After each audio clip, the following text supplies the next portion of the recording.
Wasn't that fun?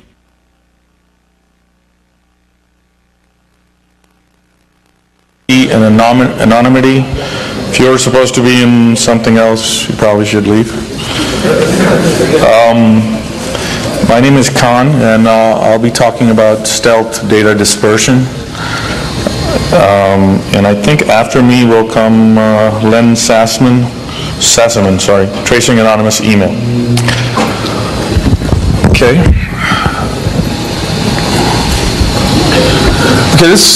The whole concept here is that it started with the concept of what if you could have data that was mobile and could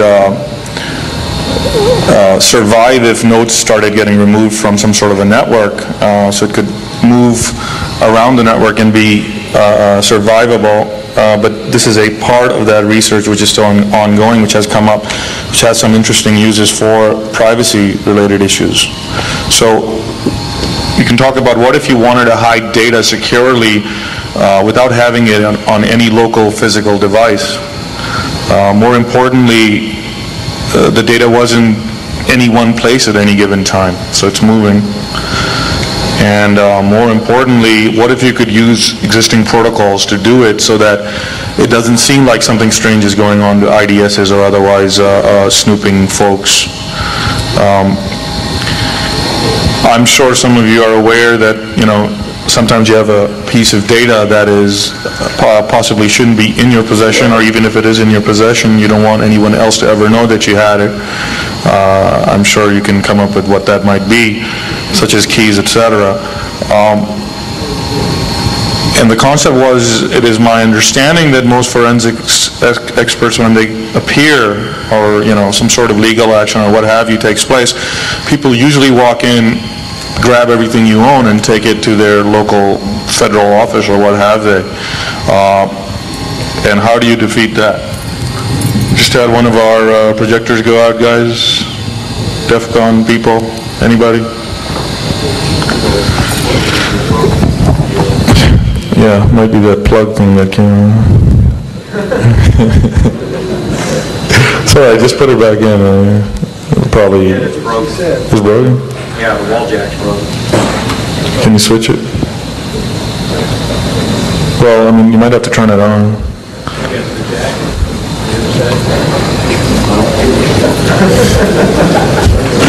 This is what happens when you're the first speaker. Quality testing.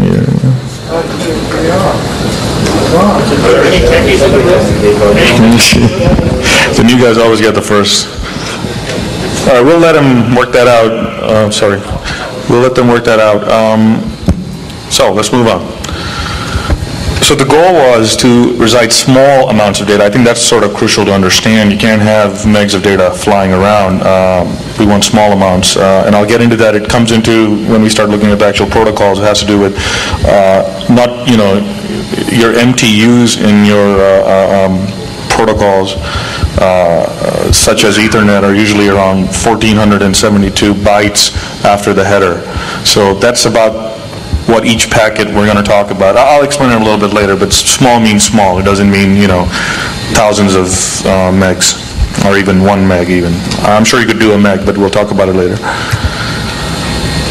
Okay, the simplest way to describe it is it's a drop safe. Like you go to 7-Eleven and they got a $20 bill, and what do these guys do? They don't want anybody to come in and rob them, so they have a safe there that they stick the $20 bill in, and it's a very, safe. And only the guy who needs to come and get this $20 bill later, such as an armored car or what have you, can retrieve that money.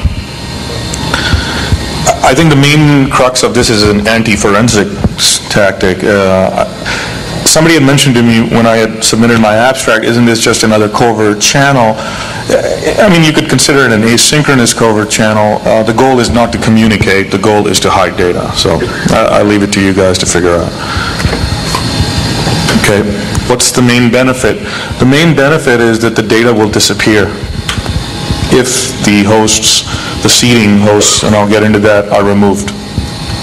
So that can be useful in some cases. After looking at, obviously we're going to use the internet to do some of this. Small amounts of data at this case is less than 1,500 bytes, which is based on a PPP MTU. My understanding is that the Ethernet is almost the same.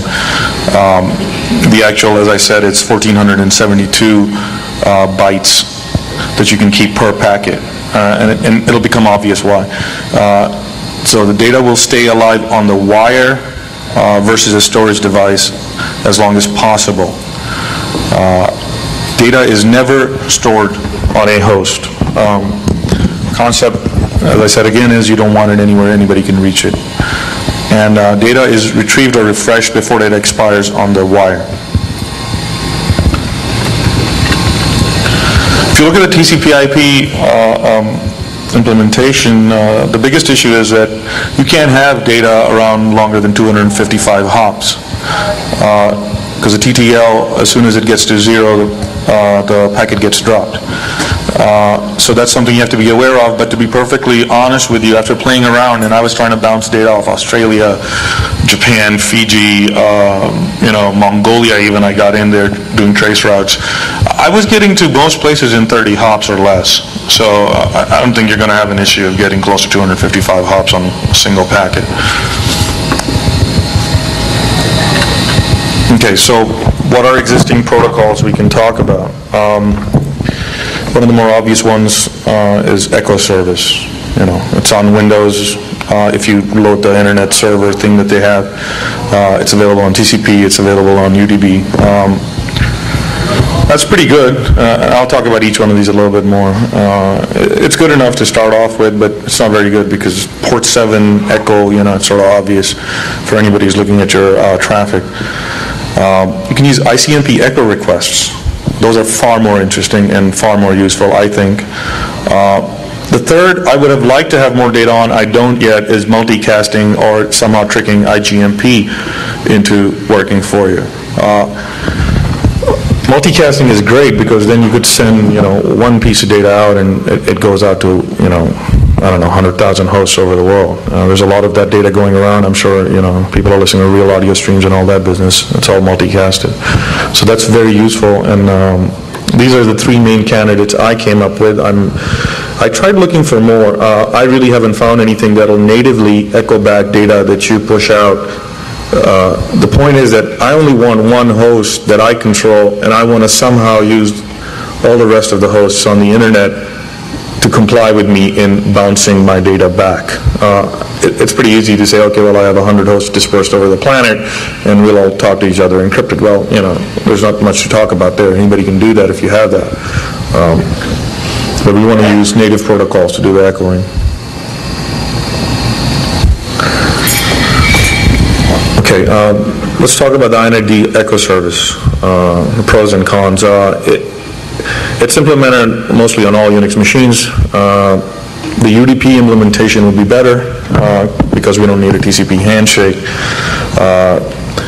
Only difference is most people who do follow, some security or otherwise guidelines almost always turn these services off, so it's not usually active. Also, it's rather obvious. Port 7, as I said before. My preferred candidate right now is the ICMP echo mechanism. The greatest thing about it is the ICMP is required on all TCP/IP stacks. Okay, every printer needs it. They have to have it. I forgot to put in the RFCs that actually require it. It's part of I think there are two RFCs that clearly define that you must have ICMP on all TCP/IP stacks. You must also have it echo back pieces of data as required, and almost everybody's stack has it. I haven't found a stack that doesn't have it yet, so that's extremely useful. They are required to echo back the original data. I don't know how many folks actually play with ICMP more than doing a ping and doing a trace route, but within the pings you can actually put your pieces of data and check it, make it bounce back, and it's actually quite useful if you're having problems, if data is getting dropped or down the stream or something. What you do is you can put a specific piece of data that you think is getting dropped, and that's why they have this mechanism, so you can send it down, down your route and see where it might possibly not get forwarded properly or get cut off or fragmented or what have you. It's universally available, and there's a huge amount of ICMP traffic always present on the wire. So it could be very stealthy as long as, somebody doesn't know exactly what you're doing. I might mention, there's a lot of network management products out there that actually use ICMP echo requests to just check the status of a machine if it's up or not. Obviously that's not the best way to check it, but I remember a couple of versions back, Big Brother used to do it, and you name it and everybody's using it. So you should be able to submerge your data within that traffic very easily. Okay, what would be even nicer is if I could get the equivalent of that in a multicast or an IGMP-based protocol. I tried researching it, I really didn't find anything. Somebody said, hey, well, why don't you try sending a multicast message to the Echo service? Well, that should work. Well, it's not supposed to work because those of you who are familiar with multicasting, you can't regular TCP services are not supposed to be registered to receive multicast messages. So this is something worth looking into. I don't know the answer yet. That could be really cool if you could do it. This way, instead of having separate pieces of data being dropped to different hosts, target hosts that echo them back, you could have one stream of data go out and get bounced off every real audio server or real audio client. That would be even cooler. There's a lot of people out there, all the time listening to something or the other. So I'm still working on it. Needs a little bit more research. Okay, so which one is it? It's ICMP. Again, it's available. More importantly than that, it is required and can be bounced. The bouncing cases where I'll get into the details of that later, but that'll double your hops if you have more than one seeding host where you want to have some sort of redundancy in the data that you keep on the wire. Okay, let's talk about more theory of operation, etc. There are two phases to it, a seeding phase and a bounce phase. You have a seeding host, you start these two processes on it, and here we'll show it a little bit better. Okay, so you've got this red piece of data that you want to hide, and you're on your host. The seed injects data onto the network and then quits. Data size has to be 1,472 bytes in this case, with a 1,500 byte MTU. So you put these two processes, seed and bounce, on there. Seed grabs the data, pushes out ICMP echo request. It proceeds by removing itself and all associated data from your machine permanently. Now, obviously permanently doesn't mean you necessarily just, do a RM on the file in Unix or Windows or whatever. You better make sure your data is gone, zero out the file, storage. I leave that up to you how you're going to do it. That's really not something I'm going to get into. There's a lot of products, etc. Just don't delink it and think your data is still there, obviously. For those of you, I'm sure, who have this kind of data know this. Okay, now the bounce phase begins. So again, seed's gone, data's gone. All you've got is a process left that's called bounce. So at this point, there is no data on your local machines of any sort. Bounce will provide and keep this data bouncing back and forth between this host and another host. Now, let's make sure we understand this. Bounce has to be written well. You do not want a machine that's swapping a lot or otherwise. With small amounts of traffic, we don't expect it to go to disk or swap to disk at any time. Obviously, it'll be in RAM. It is my understanding that with some cards and their drivers, it's even possible to have the ICMP business take place right on the card, so it bounces right back. But I'm sure there are other people who know better about this. I don't have the details yet. Point is, please make sure your code is written well. You don't want it somehow ending up on your disk, even in a temporary file of some sort. It shouldn't. I mean, it's too small amount of a data in Linux or otherwise. But I don't know what the hell Windows does. So it's anything's possible.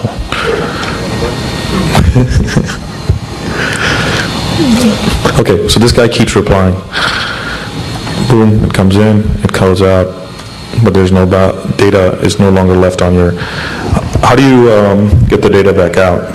Well, you harvest it. But you don't have a process that does the harvesting and it sits there and it's quite obvious, because if they do get it, then they have an idea something was going on. It's strongly recommended that you sniff the data back out on the segment while it's bouncing back and forth. You could have a harvest process, but that's a bad idea. That in itself, sitting on the machine, if the machine is in someone else's power, they'll be able to see it and figure out what that was. What happens if your seeding host disappears? That is, somebody comes, grabs the machine, goes away. Well, the response to the ICMP will come back and won't have anybody to echo it back, so therefore the data will auto-destruct, therefore it will be no longer there. This will make it a little bit more obvious now when I start looking. The happy faces are all targeted machines that you're going to find on the internet somewhere. Try to find less than 255 hops, although I'd love to know if somebody can even find 200 hops. I haven't been able to. So as I said, you'll get 30 hops. Just to give you a very quick example, so you identify your hosts that you want to bounce off. So, get an ISP. Don't get, Joe Schmo down the road with a cable modem or dial PPP. Although PPP is useful because he slows down his response time. So if it's a very fast link, you're going to get very fast responses. You actually want to find people with slow links if you can. What that'll do is it'll keep the data away from your machine for a long time. And that's what you want. A long time here means 1 second maximum. Usually, I was bouncing off Australia, New Zealand, and Fiji, and even India, Pakistan, 0.5 seconds for one single 1,500 byte packet. So half a second is the best I was getting. Let's say in this case we have 4 hosts that we've targeted. So we'll have 4 ICMP.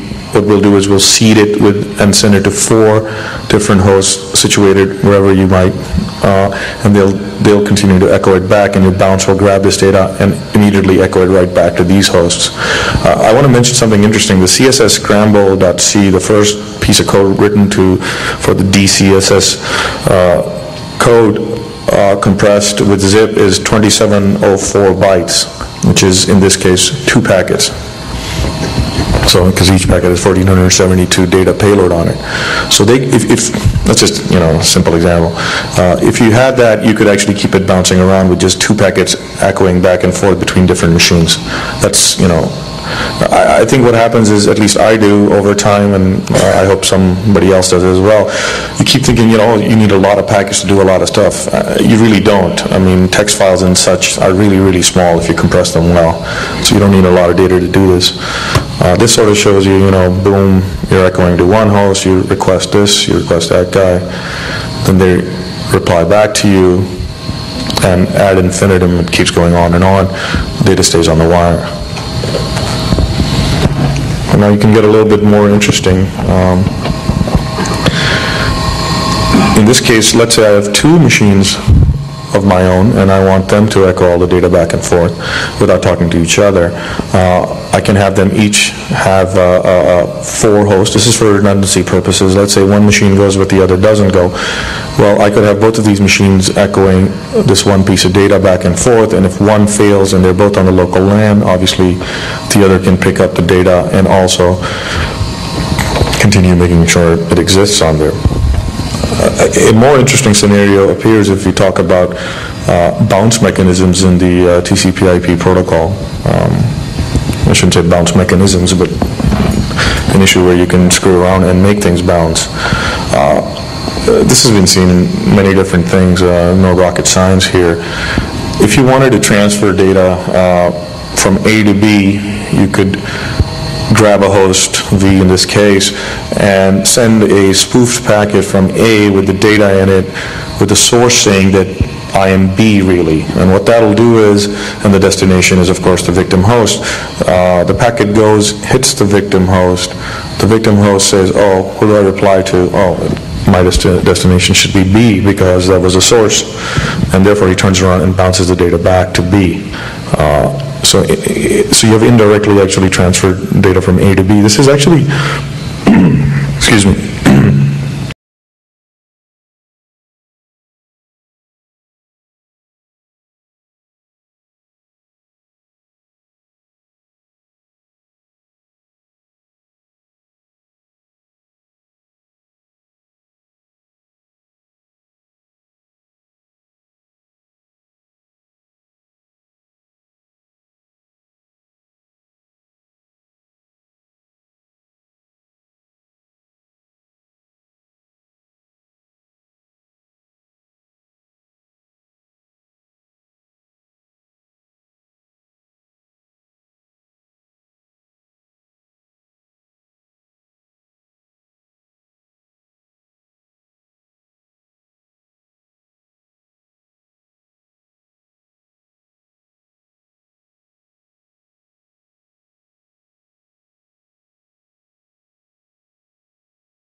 some sort, exactly, some sort of a coding scheme or encryption or what have you, or make it look just like, I don't know, Windows or something. Any other question? You got all the time you want. Feel free to grill.